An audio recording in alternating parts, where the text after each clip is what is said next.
17장 말씀이었고요. 17장 14절부터 20절까지 말씀을 우리가 함께 읽었습니다. 오늘 설교의 제목은 권위를 가진 이들이 제대로 서야라는 제목이에요. 지난주와 똑같습니다. 지난주는 재판장에 관한 이야기였고요.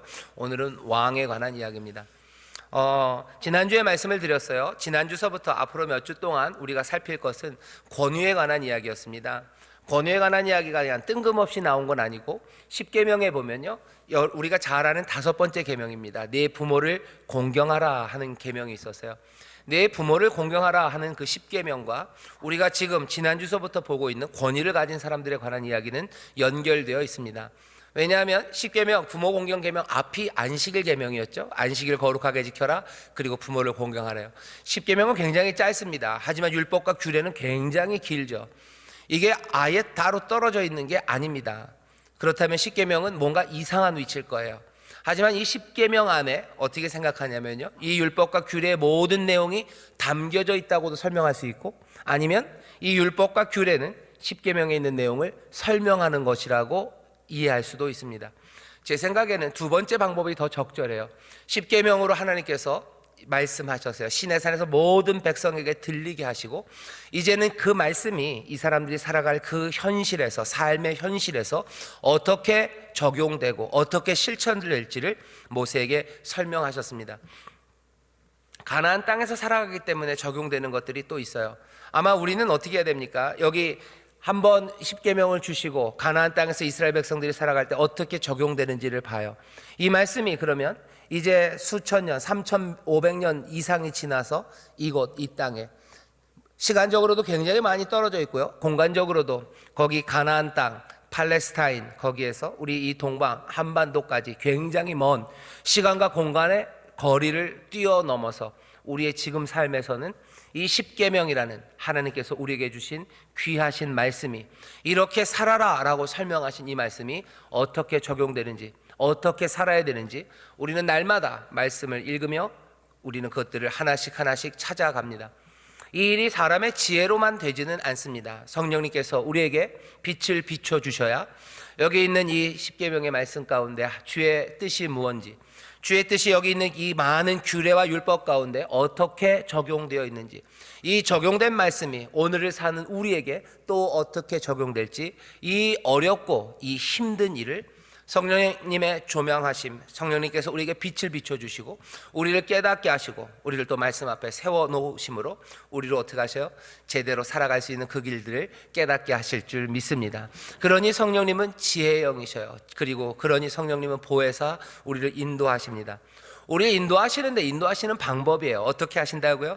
하나님의 뜻이 뭔지 우리로 깨닫게 하셔요. 로마서에서 바울은 뭐라고 얘기합니까? 너희 몸을 거룩한 산제사로 드리래요. 이게 너희가 드릴 영적 예배랍니다.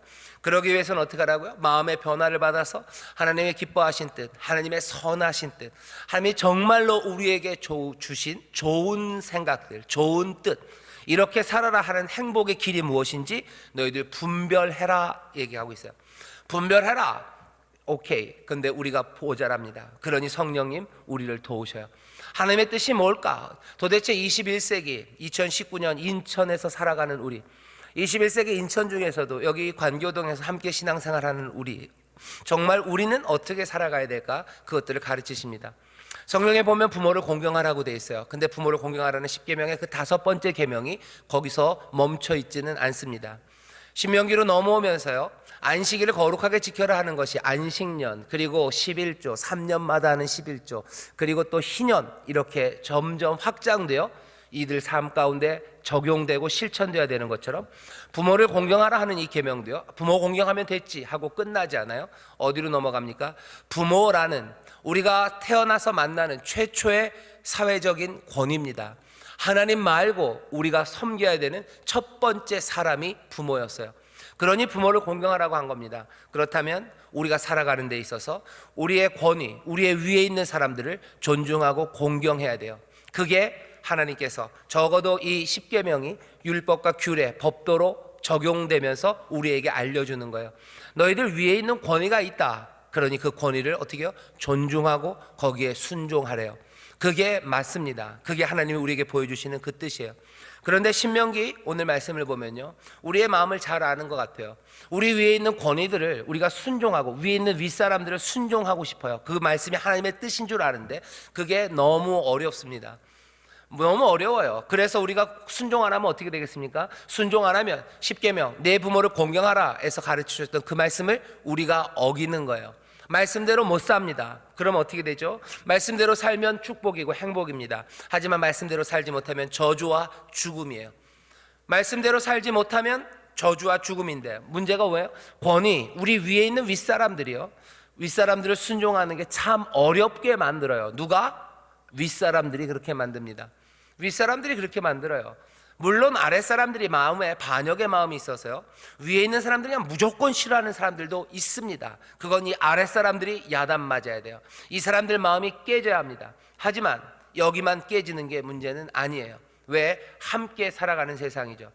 그리고 여러분들 기억하십니까? 쉐마, 이스라엘아 들어라 할 때 먼저 하셨던 말씀은, 이스라엘아 들어라, 너 마음을 다하고 성품을 다하고 힘을 다하여 내 하나님 여호와를 사랑하래요. 그리고는 어떻게 하랍니까? 그리고서는 자녀들을 가르치래요. 하나님 사랑하는 건 다른 거 아니야. 하나님의 뜻, 그 계명을 지키는 겁니다. 그러니 어떤 계명과 법도를 지켜야 되는지 신명기 6장에서 얘기한 겁니다. 네가 지켜라. 그리고 자녀들을 가르치래요.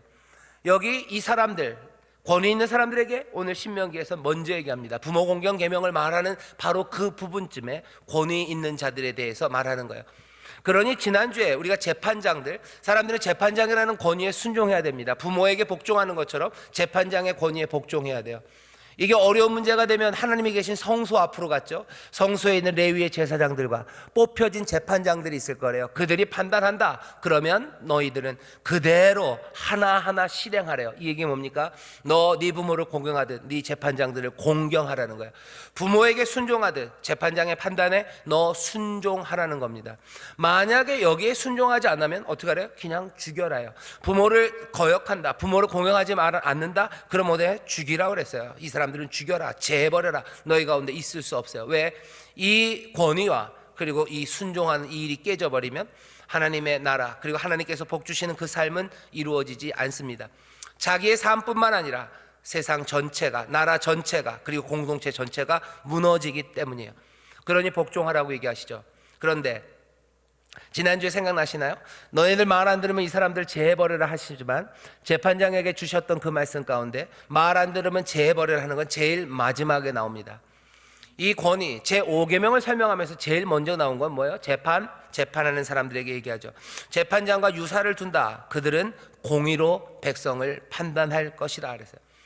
재판장들, 너희가 공의로 판단해라 하는 거예요. 너희가 공의로 판단해라. 너희들 뇌물 받지 말아라. 너희들 얼굴 보고 판단하지 말아라. 판단을 굽게 하지 말아라.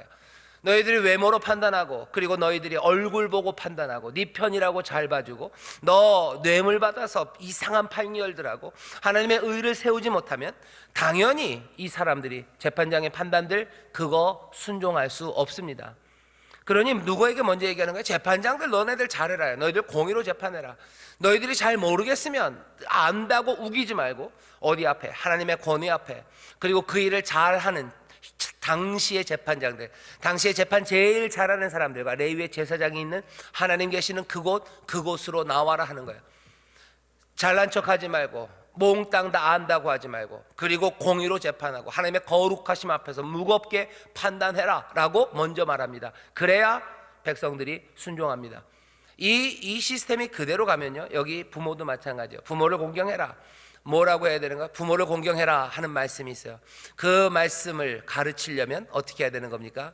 너 들어라 이스라엘아, 네 마음을 다하고 성품을 다해서 네 하나님 사랑하고 이 말한 규례와 법도를 네 마음에 새기고 그 말씀대로 살아야 돼요. 그 규례와 법도가 뭘 얘기합니까? 부모를 향해서도 재판장과 똑같이 얘기하는 거죠. 너 공의로 판단해야 돼요.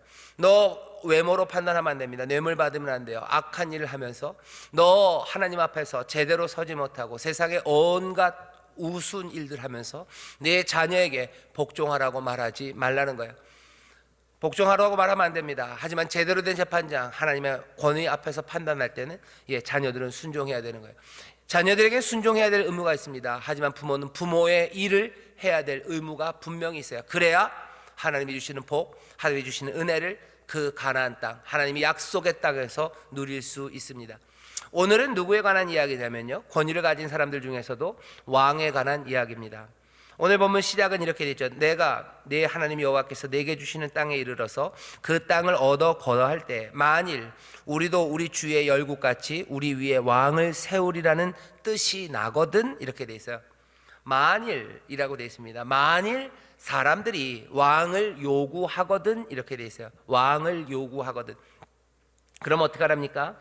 반드시 내 하나님 여호와의 택하신 자를 내 위에 왕으로 세울 것이며 내 위에 왕을 세우려면 내 형제 중에서 한 사람으로 할 것이요 내 형제 아닌 타국인을 내 위에 세우지 말 것이며, 이렇게 되어 있습니다. 14절 15절이 우리에게 가르쳐주는 바는 굉장히 명백하고요, 그리고 그 가르치는 바에 우리가 귀를 기울여야 합니다. 먼저 백성들이 요청하는 거예요. 우리에게 왕이 있었으면 좋겠다고 요청을 합니다.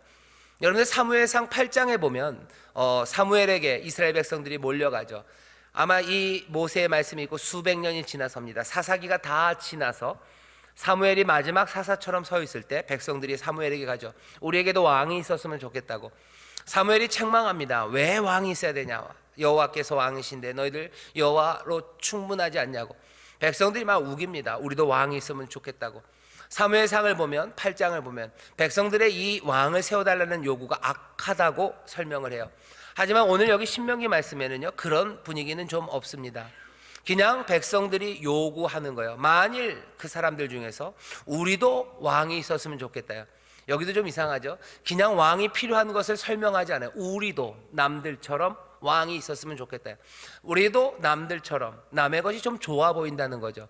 우리는 왜 왕이 없습니까? 우리에게도 인간 왕, 다스리는 왕이 있었으면 좋겠다고 말을 한답니다.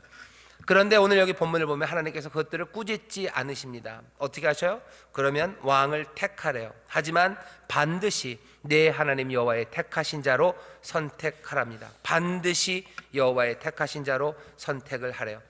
백성들은 요청합니다. 하지만 하나님께서 선택하는 거예요.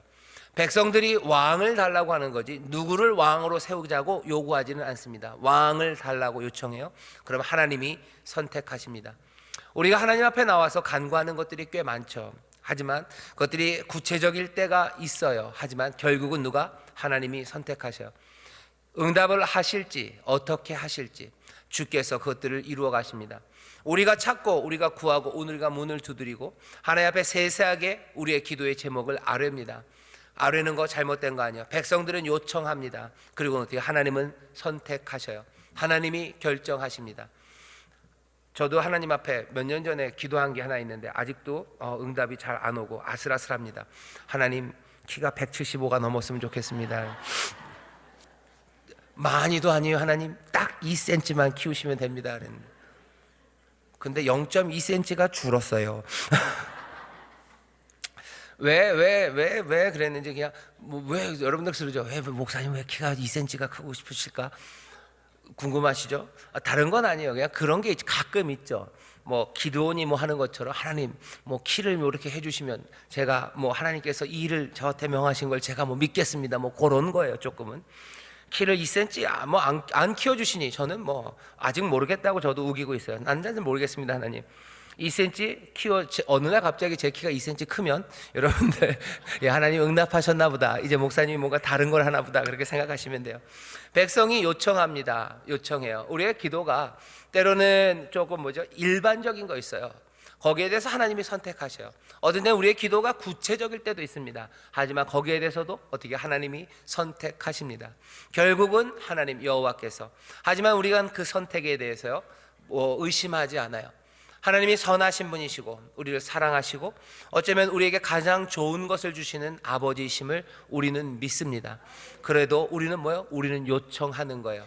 아버지가 나한테 좋은 걸 주심을 믿기 때문에 난 아무것도 구하지 않고 삽니까? 그럴 수 있으면 그렇게 하시면 됩니다. 그거 가지고 누가 뭐라고 안 그래요. 예, 잘하고 있는 거예요. 하지만 내 아버지가 좋으신 아버지시고 내 필요를 채우시는 하나님임을 내가 믿으면서 나는 구할 수 있습니까? 예, 구할 수 있습니다. 잘하시는 겁니까? 예, 잘하시는 겁니다. 내 삶이 어려우면 예, 외치는 거예요.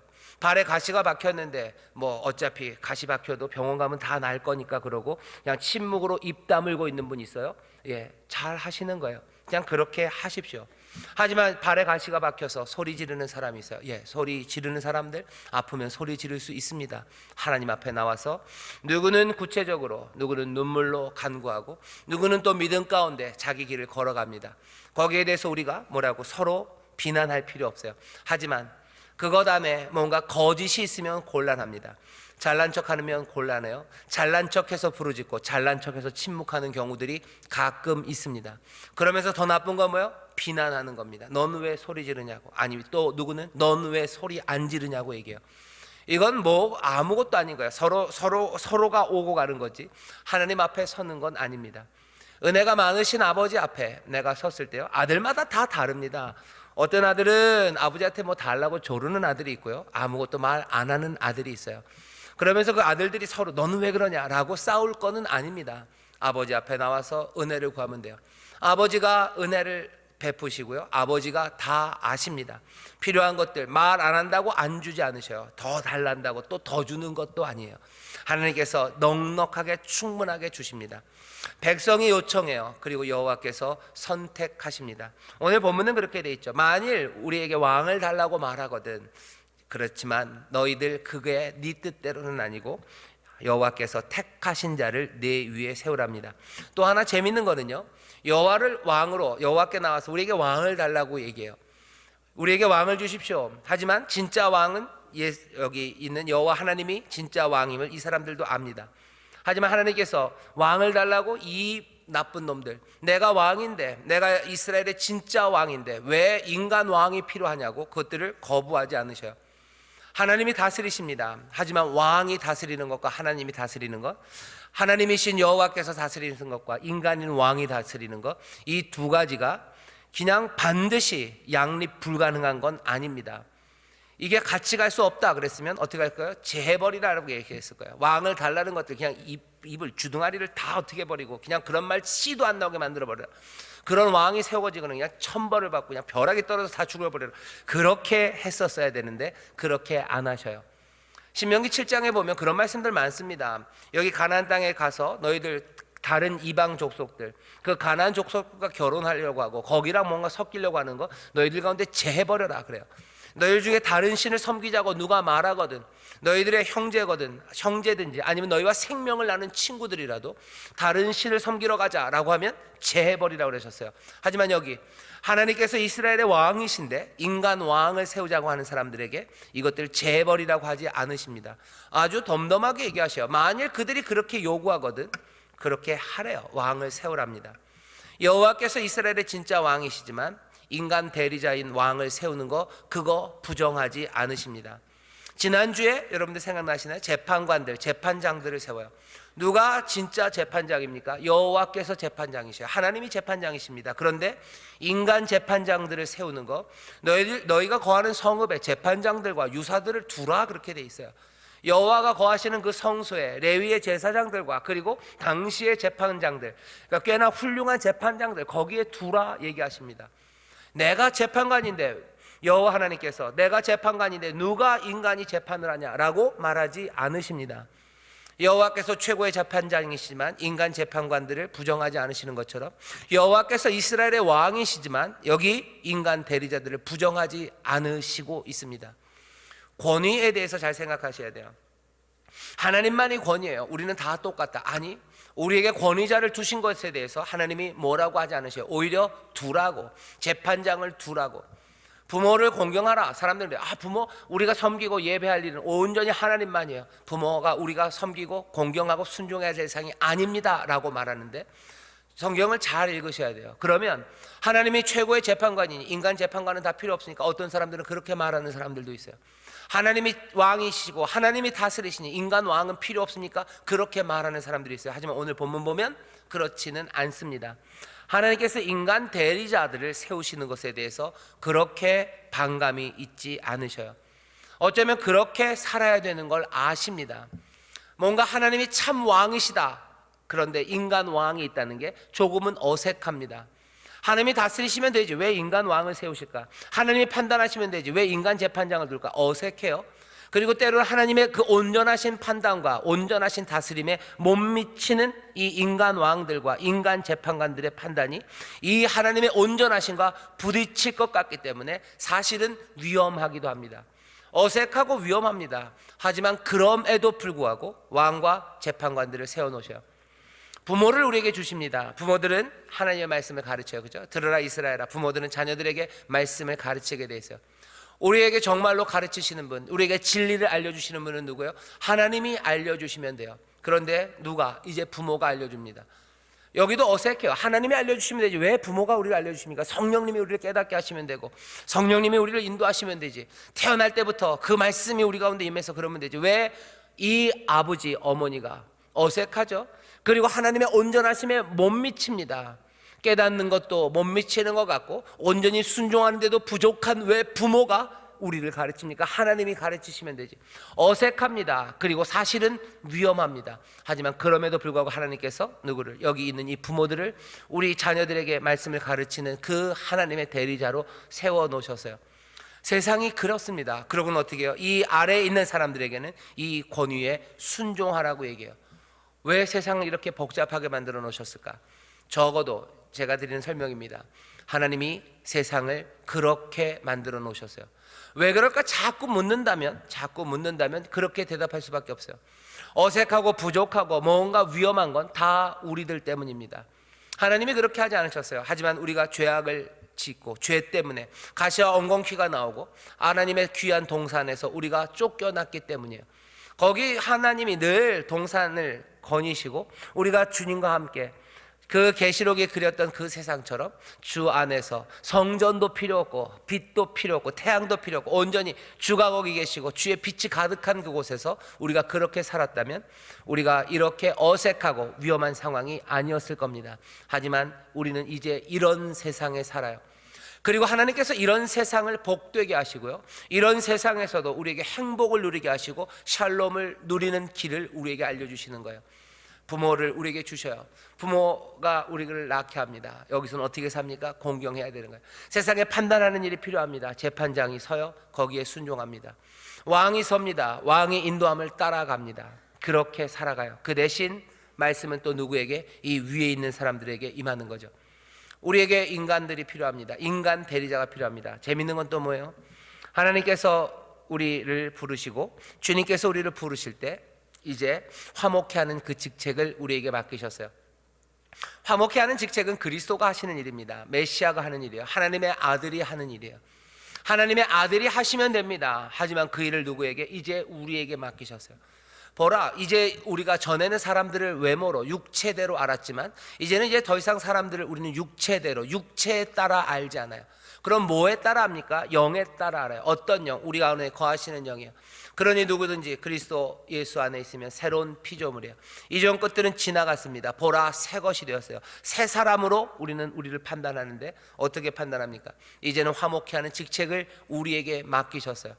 하나님과 화목한 자들, 이제 세상과 그리고 하나님과 세상을 화목케 하는 직책을 누구에게? 우리에게 맡기셨답니다. 하나님이 하시면 되죠. 그리스도가 하시면 되죠. 하나님의 아들이, 주님이 하시면 되죠. 근데 그 일을 누구에게? 우리에게 맡기셨대요. 여기도 뭐예요? 어색합니다. 하나님이 하시면 되는데 왜 우리에게 시키셨을까? 화목케 하는 일 하나님이 하셨으면, 주님이 하셨으면 온전하게 하셨을 텐데 우리가 하면 이 주님의 온전하신 뜻과 부족합니다. 내가 하나님과 화목함도 아슬아슬한 판에 어떻게 화목케 하는 일을 감당합니까? 위험해요. 어색하고 위험합니다. 그래도 그게 뭐예요? 그게 우리에게 주어진 삶입니다. 하나님은 그렇게 만들어 가셔요.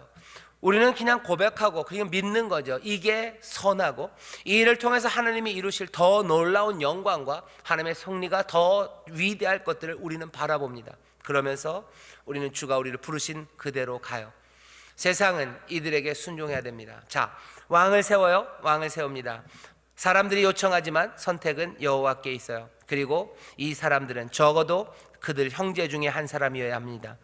15절 읽겠습니다. 반드시 내 하나님 여호와의 택하신 자를 내 위에 왕으로 세울 것이며 내 위에 왕을 세우려면 내 형제 중에서 한 사람으로 할 것이요 내 형제 아닌 타국인을 내 위에 세우지 말 것이며.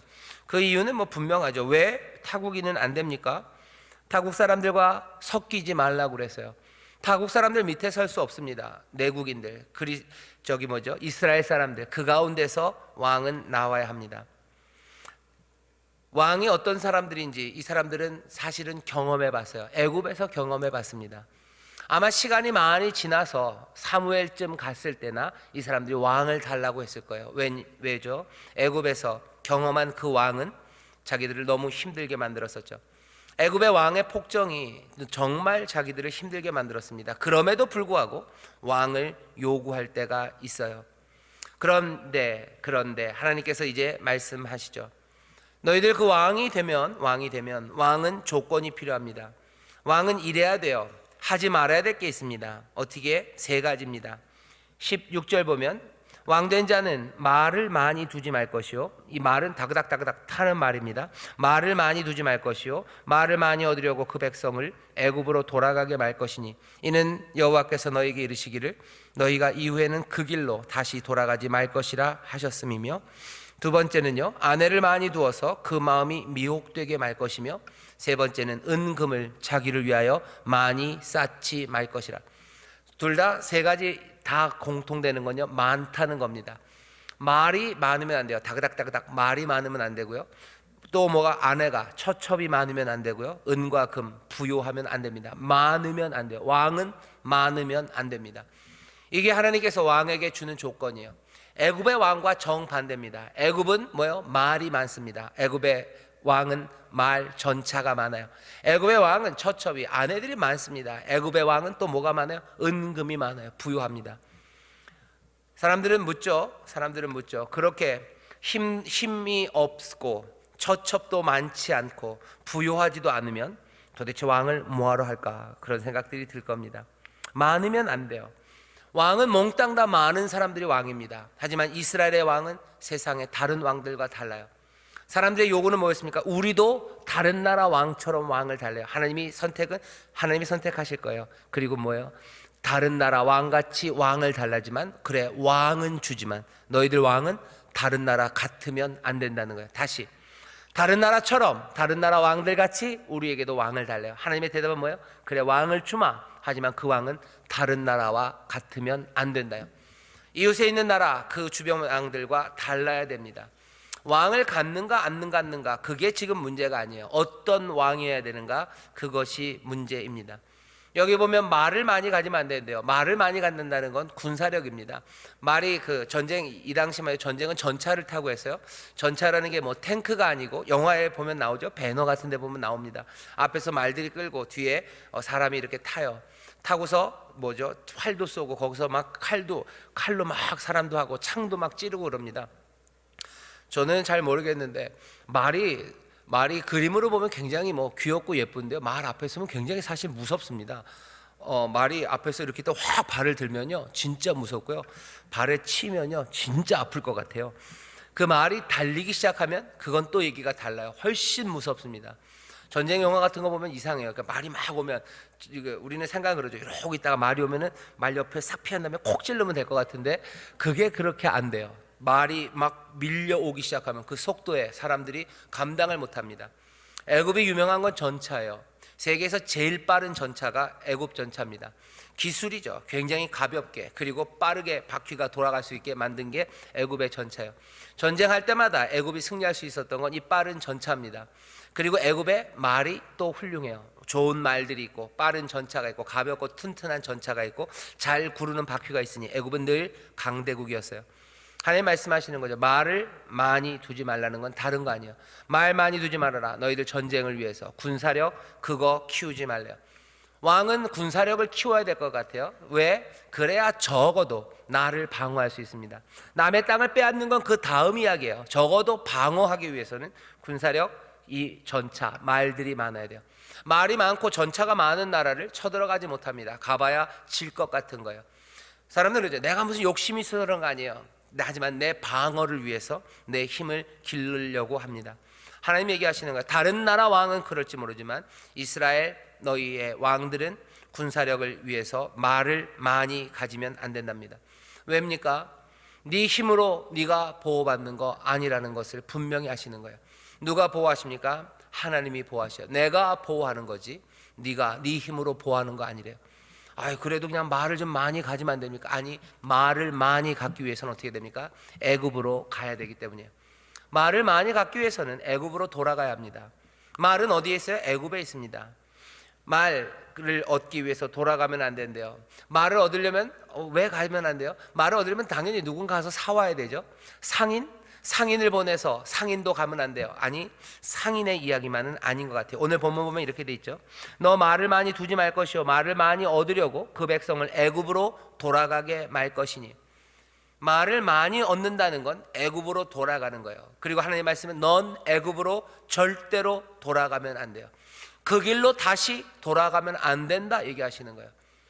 이건 여러 가지 의미가 막 복합되어 있는 것 같습니다. 하나님이 애굽에서 구원해 내셨는데 그 구원을 다시 되돌이키면 안 돼요. 애굽에서의 삶, 그 삶으로 돌아가면 안 됩니다. 또 동시에 뭐요? 애굽의 강함, 애굽의 그 부유함, 그것들을 쫓아 그리로 내려가면 안 돼요. 그리로 가면 잡힙니다. 왜인 줄 아십니까? 애굽으로 돌아가서 말을 얻는 것, 그 일이 어떤 식으로 이루어질까? 아마 그렇게 이루어졌을 겁니다. 상인들이 가서 말을 사올 수도 있고요. 때로는 인신매매예요. 인신매매라는 게 꼭 뭐 그것만 아니고 용병 같은 거죠. 이스라엘의 장정들을 종으로 넘깁니다. 군인으로 넘기는 거죠. 그 대신 말을 가져와요. 정말로 그러나 옛날에는 그런 방식으로 물물 그리고 그 군사력들이 교환이 됩니다. 여러분들 솔로몬이요 이상한 일들을 많이 했는데 그 중에 하나가 자기 성전, 자기 궁전들 짓고 뭐 성전 짓는다고 이 사람이 어떻게 했어요? 자기가 그 이스라엘에 있는 성읍들 그것들을 내줍니다. 도시를 내주고 나무를 받아와요. 왜? 나는 나무로 좋은 나무로 성전을 짓고 싶고 좋은 나무로 내 궁전을 짓고 싶어요. 그러니 성읍 내줍니다. 땅을 내준다는 건 거기 있는 사람들까지 다 내준다는 거예요. 솔로몬이 그렇게 합니다. 여기 또 열왕기상 10장에 보면요 그런 말이 있어요. 애굽에 가서 말들을 사온대요. 말들을 이끌고 오는데 상인들을 보내서 때로 거기 보면 그렇게 돼 있더라고요. 열왕기상 10장 28절에 보면 왕의 상고들이, 그러니까 왕의 그 장사하는 사람들이라 상고들이 때로 정가하여 산 것이며, 때로 정가하여 샀다요. 거기 애굽에 가서 말들을 많이 사왔는데 때로 정가하여 샀대요. 저는 이게 혹시 무슨 많이 사면 할인해 주는 거예요? 떼거지로 사니까 왕창 사니까 할인가로 사왔다라고 생각을 했는데, 많이 사서 할인가라는 얘기가 아니라 그때가 이 말들이 때라는 게 아니라 사람들의 때일 수 있다는 생각이 들어요. 때로, 사람들의 때로 정가하여 사람들의 값을 매기고 말의 값을 매겨서 그렇게 정가하여 왕의 상고들이 샀을 수도 있겠다라고 사람들이 생각합니다. 솔로몬이 왜? 전력이 있기 때문에 그래요. 나무를 얻기 위해서 성읍을 내어주는 사람입니다. 애굽의 말들 그거 자랑하고 싶어요. 나 애굽의 말들로 군대 멋지게 차려놨다는 거 보여주고 싶어요. 그러니 어떻게 합니까? 때로 정가하여 왕의 상고들이 애굽에 가서 말로 바꿔왔다고 얘기해요. 애굽으로 갑니다. 결국은 가서 애굽의 종살이가 되는 거죠. 애굽으로 돌아가는 거예요. 돌아가지 말아라요. 돌아가지 말아. 왕들은 애굽으로 돌아가게 하는 일을 만들면 안 됩니다. 하나님께서 거기서 돌아오게 하셨어요. 그러니 다시 돌아가면 안 됩니다. 구원의 그 귀한 역사를 뒤집는 거 절대로 안 돼요. 왕은 뭐 하면 안 됩니까? 말을 많이 얻기 위해서 애굽으로 가면 안 됩니다. 그 다음에 또 뭐라 그랬죠? 처첩입니다. 아내를 많이 두어서 그 마음이 미혹되면 안 돼요. 하나님께서 얘기하시죠. 이방 여인들과 결혼하지 말래요. 왜? 순전하게 신앙을 지키기 위해서 너희들이 이방의 아내와 결혼하지 말라고 그랬어요. 은금을 자기를 위하여 많이 쌓아두지 말래. 하나님께서 부유함을 은금을 주실 겁니다. 신명기 앞에 나왔죠. 너희가 가는 그 땅에서 은이 많고요, 그리고 귀한 것들이 많은 땅이다. 하나님 그것들 너에게 넘치게 하신대요. 근데 왕은 적어도 하나님이 주시는 것 말고요, 자기를 위하여 은금을 많이 쌓으면 안 됩니다. 왕은 뭐 그럴 만한 능력이 있어 보여요. 하지만 왕은 자기를 위해서 많이 쌓아놓으면 안 됩니다. 많이 쌓아놓으면 어떻게 돼요? 교만합니다. 아내가 많아지면 마음이 흔들려요. 그리고 이방 신을 따라가요. 은금이 많아지면 교만하여 하나님 앞에 제대로 서지 못합니다. 말을 많이 두고 자기를 보신하고 자기를 보호하고 자기를 과시하려는 사람들, 그 사람들은 오히려 구원의 역사를 뒤집을 뿐이에요. 왕은 그렇게 하면 안 된답니다. 그럼 왕은 어떻게 해야 됩니까? 왕은 이렇게 해야 돼요. 18절, 그가 왕 위에 오르거든 레위 사람 제사장 앞에 보관한 이 율법서를 등사하여. 이 율법서입니다. 하나님의 말씀을 등사하여 그거 잘 베껴 쓰래요. 그거 잘 써서 평생입니다. 평생에 자기 옆에 둬야 돼요. 평생에, 멀리 아닙니다. 자기 옆에, 말씀 옆에 두는 겁니다. 말씀 옆에 두고 어떻게 해요? 읽어서. 두기만 하면 되는 거 아니에요? 폼으로 옆에 딱 두는 거 아니고 읽어서 그 하나님 여호와 경외하기를 배우며 이 율법의 모든 말과 이 규례를 지켜 행할 것이라. 왕이 되면 뭐 하라는 거예요? 무술을 연마하래요? 그런 말 없습니다. 왕이 되면 무슨 병법서 뭐 10권을 읽어야 돼요? 그런 거 없습니다. 왕이 되면 무슨 경영학에 관해서 도가 터야 됩니까? 아니요, 그런 거 없습니다. 하나님 여호와께서 택하신대요. 그리고 택하신 그이는 왕 위에 오르면 레위 사람, 그 사람 앞에, 제사장 앞에 보관한 이 율법서를 등사해서 평생에 자기 옆에 두고 그 말씀을 읽습니다. 평생에 두고 읽으면서 여호와 경외하기를 배우고 그 율법의 모든 말과 규례를 지켜 행하는 거예요. 나머지 정치와 군사 그리고 모든 행정에 관한 이야기는 별로 관심 없습니다. 그건 능력 있는 사람들과 왕이 알아서 할 거예요. 하지만 중요한 건 뭐예요? 그 사람 옆에 하나님의 말씀이 있어야 돼요. 그 사람은 평생에 그 말씀을 읽습니다. 평생에 여호와 경외하기를. 사람들은 자기를 경외하고 자기에게 순종할 겁니다. 하지만 왕은 하나님 앞에 늘 겸손하게 여호와를 경외하며 그 율법의 모든 말과 규례를 지켜 행해요. 나머지 이야기는 없습니다. 지혜로 판단해라, 그런 이야기조차도 없습니다. 백성들의 마음을 위로해줘라, 아니 그런 말도 없습니다. 부요하게 하기 위해서 뭐 상업을, 그런 이야기도 없습니다. 너희들 나라를 지키기 위해서 군사력을, 그런 이야기 없습니다. 정치 체제를 뭐가 효과적으로 만들기 위해서 이렇게 저런, 그런 이야기도 없습니다. 하나님의 말씀, 그 말씀을 평생에 네 옆에 두고 그거 읽어서 여호와를 경외하고 이 말씀대로 살아라. 누가? 왕이 먼저예요. 부모가 먼저인 것처럼 왕이 먼저입니다. 네 마음과 성품, 힘을 다해서 하나님 사랑하고 이 말씀 네 마음에 새겨라 라고 했던 똑같은 말씀이에요. 이 말씀을 적어서 네 평생에 네 옆에 두고 읽어서 네가 여호와를 경외하고 말씀대로 살아가는 거, 그렇게 살래요. 그러면 왕은 어떻게 됩니까? 그의 마음이 그 형제 위에 교만하지 아니하고. 놀랍죠? 하나님 앞에 하나님을 경외하는 사람은요, 형제 앞에서 교만할 수 없어요. 왜? 하나님을 경외하는 사람은 그 말씀과 규례와 법도 그것들대로 살아갑니다. 그 말씀과 규례와 법도가 우리에게 어떻게 가르쳐요? 형제 앞에서 교만하지 말라고 가르쳐요. 하나님을 경외하는 사람들, 하나님을 두려워하는 사람들은요, 절대로 교만하지 않습니다. 어떤 사람들은 그런 사람들이 있어요. 나는 하나님을 경외한대요. 그리고선 사람들한테 교만합니다. 그럴 수 없습니다. 사람들 앞에서 교만한 사람들, 그냥 아주 이건 거의 자동빵이에요. 사람 앞에서 교만한 사람들 절대로 하나님 경외하지 못합니다. 경외하는 사람 아닙니다. 주의 종들 중에서도 뭐 저도 그러면 안 되겠지만 그런 사람들이 있어요. 사람들 앞에서 교만해 보여요. 그런 사람들이 하나님을 경외하니 우리가 존경? 아니요, 그런 사람들 존경할 필요 없습니다. 존경할 필요 없어요. 그거 사람 하나님 경외하지 못해요. 기도는 해야죠. 하나님 경외하고 그 말씀대로 따라 살기를, 하나님을 경외하는 주의 종이 되시기를. 그래서 모든 사람 앞에 교만하지 않고, 여기 있는 그 말 그대로입니다. 형제 위에 교만하지 않고 그 명령에서 떠나 좌로나 우로나 치우치지 않아요. 두 가지죠. 하나님은 형제를 향하여 교만하지 않고요, 하나님 앞에 그 말씀에서 벗어나지 않아요. 하나님을 향하여, 형제를 향하여 그 삶의 모습은 교만하지 않고 사람은 방황하지 않아요. 위아래 좌우입니다. 위로 올라가지 않아요. 형제들 위에 올라가지 않아요. 하나님 말씀에서 좌우로 치우치지 않아요. 왕은 하나님과 이 이웃들, 형제들 앞에서, 내가 다스리는 백성들이지만 여기 뭐라고 되어 있습니까? 그 마음이 그 형제 위에 교만하지 않아요. 이 형제가 자기와 같은 무슨 왕자들에 관한 이야기가 아닙니다. 네가 왕이지만 여호와가 택해서 왕이 된 거예요. 그리고 네가 다스리는 이들은 여전히 네 형제들이에요. 네 이웃들이에요. 네 형제다 왕으로 여호와께서 택했지만 넌 교만할 수 없어요. 그리고 너는 왕, 그 말씀을 읽고 그 말씀대로 살아야 돼요. 좌우로 치우칠 수 없어요. 왕은 그래야 된다고 그렇게 말씀합니다. 그러면 어떻게 돼요? 그와 그의 자손의 왕 위에 있는 날이 장구해요. 왕이 있어서 좋은 모든 복이 이런 왕들과 함께 이 민족과 이 공동체에 임할 겁니다. 오늘 이 말씀을 읽으면서 여러분들 무슨 생각하세요? 아니 난 뭐 왕도 아닌데. 여러분들 잘 들으시오. 오늘 이 말씀이 여러분과 전혀 상관없이 이 말씀을 문재인 대통령이 들었어야 되는데, 아니면 트럼프가 들었어야 되는데, 그러신 분들 있으면 여러분들 잘못 생각하셨어요.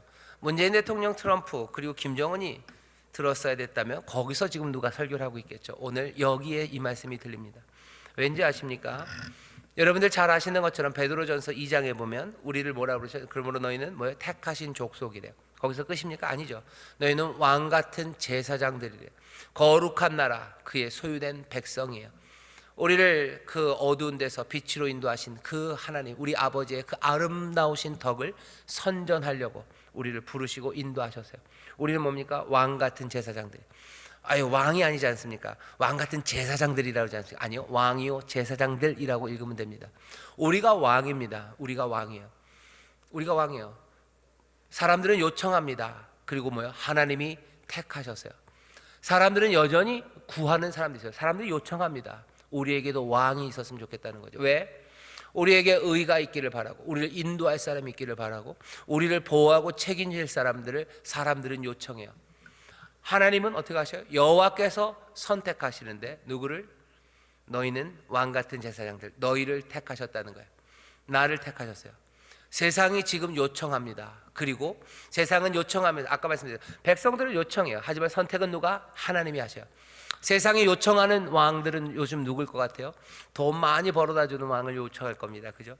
뭐 선거 때마다 나오는 거예요. 뭐 바보야, 문제는 경제야, 뭐 이런 거죠. 경제를 활성화시킬 수 있는 왕, 그런 지도자들을 원해요. 경제를 활성화시킨다는 거, 뭐 이게 말이 커서 그렇지, 집에서는 어떤 아빠를 원합니까? 경제를 활성화시킬 수 있는 아빠를 원해요. 다시 말하면 뭐예요? 통장을 두둑하게, 두껍게, 그리고 내 지갑을 두껍게 만들 그 아빠를 원해요. 엄마도 원하고 아이들도 원합니다. 백성들이 요청하는 사람들이 있어요. 그런데 선택은 누가 하는 거예요? 여호와께서 선택하셔요. 내 집에서 아빠, 가장으로서 돈 잘 벌어오는 가장을 요청할지 몰라요. 하지만 하나님은 누구를? 나를 택하셨어요. 나를 택하셨어요.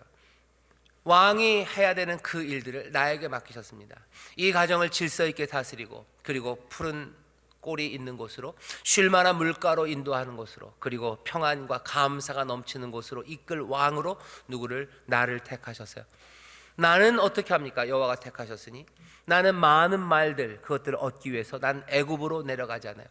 구원의 그 일을 돌아서서 죄악된 곳에 묶이는 그곳으로 가지 않아요. 나가 지키는 내 삶을 내 스스로 지키려고 애쓰지 않아요. 안에 많이 얻어서 내 마음이 흔들려 다른 신들 쫓아가지 않고, 내가 교만함으로 마음 무너지지 않아요. 그 대신 나는 하나님의 말씀, 그 말씀을 적어서 어떻게 내 옆에 평생에 두고 나는 그것들을 읽습니다. 그리고서는 여호와 경외하기를 배우고, 나는 그 율법의 모든 말씀들, 그것들을 지키고 그 규례대로 살아갑니다. 나는 형제들 앞에 교만하지 않습니다. 그리고 나는 그 말씀에서 좌로나 우로나 치우치지 않습니다. 그 나라와 그 의를 구하며 삽니다. 그리하면 이 모든 것들을 너에게 더하셔요. 그 집안의 가장으로서 해야 되는 모든 것들입니다. 내가 내 집안의 가장으로서 무엇을 먹을까, 무엇을 입을까, 내가 무엇을 해야 될까 염려해요. 그런다고 키가 자라지 않는 것처럼 그 일 제대로 안 됩니다. 하지만 먼저 그 나라와 그 일을 구하는 사람에게 모든 것들을 더하신댔어요. 왕은 이 책임 맡은 사람과 인도해야 되는 이 리더들에게는 하나님께서 요구하시는 거 하나밖에 없어요. 너 이 말씀을 네 앞에 두고 너 그거 평생에 읽어서 여기 있는 이 말씀대로 살아가라. 그래서 여호와 경외하는 거, 하나님 경외하는 거 배우고, 그리고 그 말씀 가운데서 순종으로 살아가며, 교만하지 말고, 지도자이기 때문에 교만하지 말고 하나님의 말씀에서 좌로나 우로나 치우치지 말래요. 그러면 그와 그의 자손의 왕위에 있는 날이 장구하리라. 생명이 길 거다, 생명은 풍성할 거다 말씀하십니다. 우리를 왕 같은 제사장으로 부르셨어요. 우리를 왕으로 부르셨어요. 베드로가 그냥 어쩌다 그런 말 한 거 아닙니까? 아니에요. 요한계시록 22장 5절입니다. 어떻게 보면 아멘 주 예수여 오시옵소서 하는 요한계시록의 그 마지막 찬송, 그거 말고요, 어제는 본론의 마지막, 그 마지막은 이 말이에요. 뭡니까 아시겠죠? 저희가 세세토록 왕 노릇하리라. 저희가 세세토록 왕 노릇하리라. 누구에 관한 이야기입니까? 어린 양의 혼인잔치에 참여한 바로 그 사람들이요. 그 사람들은 세세토록 왕 노릇한대요.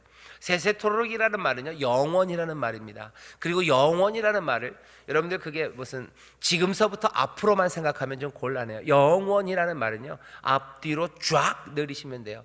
세세토록, 전에도 그리고 지금도 앞으로도요. 저희는 전에도 그리고 지금도 앞으로도 왕 노릇할 거예요.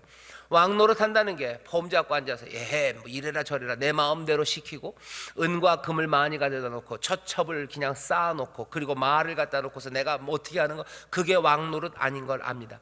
저희는 세세토록 왕 노릇할 겁니다. 우리가 그 일이에요. 그래, 그럼 왕 노릇에 대해서 좀 다시 한번 생각하셔야 돼요. 여러분, 창세기 1장 28절에 보면 왕에 관한 이야기가 나옵니다. 하나님께서 사람을 만드셔요. 아담과 하와를 만드십니다. 그리고서는 축복하시죠. 명령하시고 축복하셔요.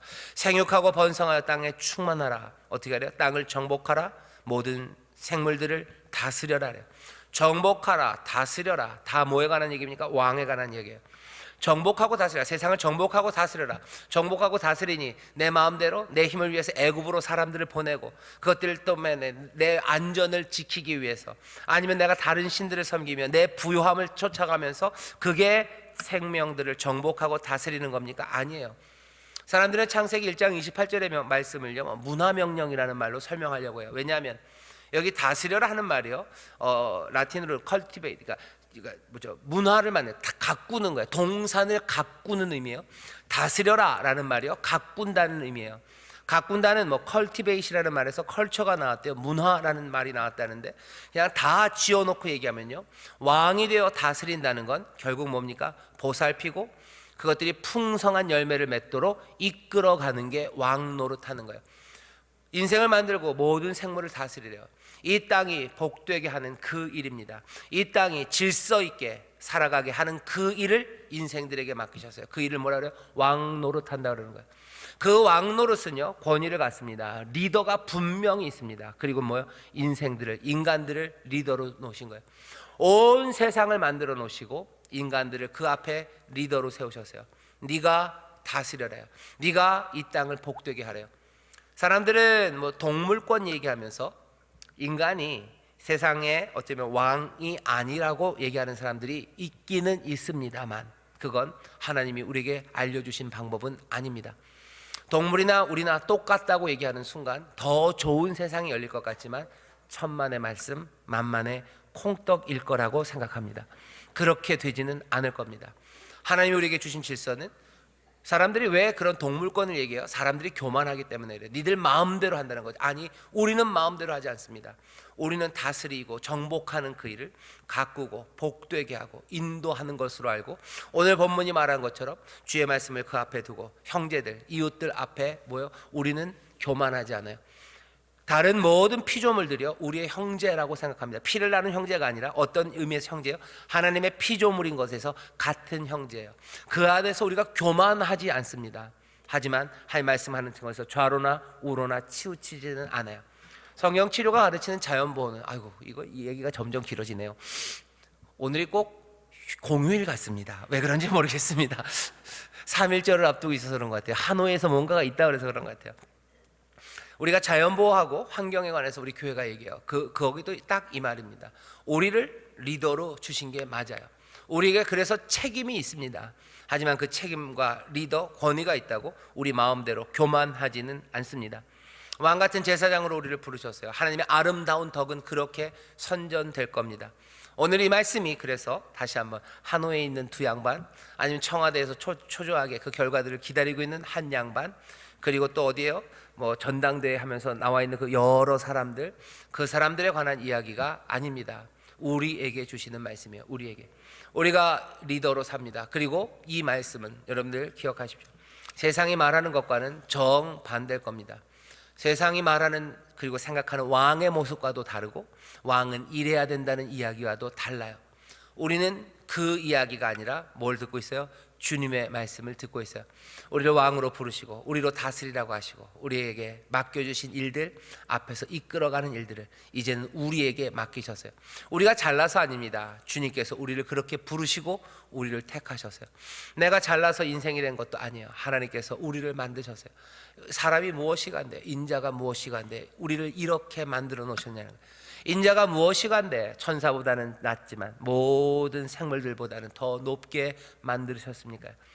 우리가 무엇이건데 그렇게 우리를 여기에 왕으로 두셨습니까? 우리가 무엇이건데 택하신 족속, 거룩한 나라, 하나님의 왕 같은 제사장들로 우리를 부르셨습니까? 우리가 이제 그렇게 부름받고 우리의 삶이 그렇게 주어졌다면 우리는 어떻게 합니까? 하나님의 아름다운 덕을 선전하기 위해서 방법은 다른 거 아니에요. 하나님의 말씀, 그 말씀을 옆에 두고 평생을 읽으며 그 말씀 따라 하나님 경외하는 것 배워 그 말씀 따라 살아가는 거죠. 신약에서는 이거 뭐라 그러는지 아십니까? 주 안에서 살아가요. 주와 함께 살아가요. 주께 합당하게 살아갑니다. 말씀이 육신이 되어 우리 가운데 오신 분이요, 주님께서 우리와 함께 하시니 우리 날마다 성령의 도우신 가운데 그 말씀 옆에서 그 말씀을 평생의 옆에 둔대요. 주는 나의 목자입니다. 나의 평생에 내가 부족함이 없습니다. 내가 여호와의 집에 거합니다. 그 말씀이 나와 함께합니다. 그 말씀이 내 발의 길입니다. 내 길에 등이 되십니다. 그러니 나는 복되게 살아가요. 하나님께서 우리에게 주십니다. 권위를 가진 사람들, 다른 사람들 이야기 아닙니다. 제대로 서셔야 돼요. 온 자연 가운데 인간들이 제대로 서야 하나님의 복된 역사, 아름다운 동산이 만들어지고요, 이 나라에 있는 모든 지도자들이 제대로 서야 어떻게 됩니까? 이 땅이 아름다운 기쁨의 동산이 돼요. 또 다른 세상이 있습니다. 우리를 왕같은 제사장으로 부르시고 또 바울이 얘기하는 것처럼 우리를 화목케 하는 일을 맡기셨어요. 그 일에 앞서가는 자들로 주님이 우리를 택하셔서 부르셨으니 우리가 그 일을 제대로 감당할 때 이 온 세상은 어떻게 돼요? 하나님의 복된 나라가 되기 시작해요. 복된 세상, 하나님의 나라가 능력으로 임하고 모든 민족은 주 앞에 나와 무릎 꿇고 주의 이름을 부르고 모두가 다 어린 양의 혼인잔치에 즐거워하는 그 세상이 열립니다. 누가 잘해야? 왕이 잘해야 해요. 주께서 택하신 이들이 잘해야, 그 잘하는 길은 오늘 분명히 알려주셨어요. 하지 말아야 될 것, 그리고 할 것. 하지 말아야 될 건 3개, 해야 될 건 딱 하나입니다. 그 일, 말씀 따라 구하면 결론은 어떻게 된다고요? 교만하지 않으며 좌로나 우로나 치우치지 않아요. 교만하지 않으며 좌우로나 치우치지 않는 귀한 주의 백성들, 주께서 택하신 왕같은 제사장들 되시기를 주의 이름으로 축원합니다. 기도하겠습니다. 하나님 아버지, 감사합니다. 우리가 어떻게 부름받았는지, 또 그 부름받으신 대로 어떻게 살아야 할지를 우리가 이제 보니 성령님 우리와 함께 하셔서 늘 말씀과 함께 걷게 하시고 말씀 따라 순종하며 좌로나 우로나 치우치지 않는 복된 자들, 복된 증인들, 아버지 하나님 복된 거룩한 백성들 되게 하여 주옵소서. 감사드리며 예수님 이름으로 기도하옵나이다. 아멘.